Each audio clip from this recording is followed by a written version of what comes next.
বাংলাদেশের ব্যর্থ ইন্টারিমের আইন উপদেষ্টা তাদেরকে এখন পর্যন্ত শনাক্ত করতে পারে নাই।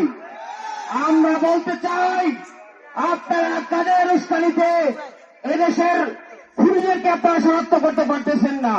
আপনাদেরকে স্পষ্ট করতে হবে, অন্যথায় অবিলম্বে আপনাদেরকে পরিত্যাগ করে এই দেশ ত্যাগ করতে হবে।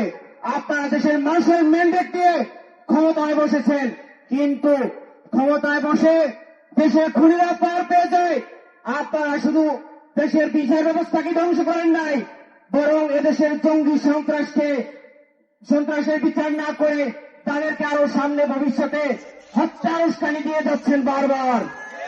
আমরা বলতে চাই, আপনারা যদি অবিলম্বে তাদেরকে শনাক্ত করে বিচারের আওতায় না নিয়ে আসতে পারেন, আপনাদের ক্ষমতায় থাকার কোনো অধিকার নাই। আপনারা অবিলম্বে পরিত্যাগ করবেন এবং দেশ থেকে পালিয়ে যাবেন।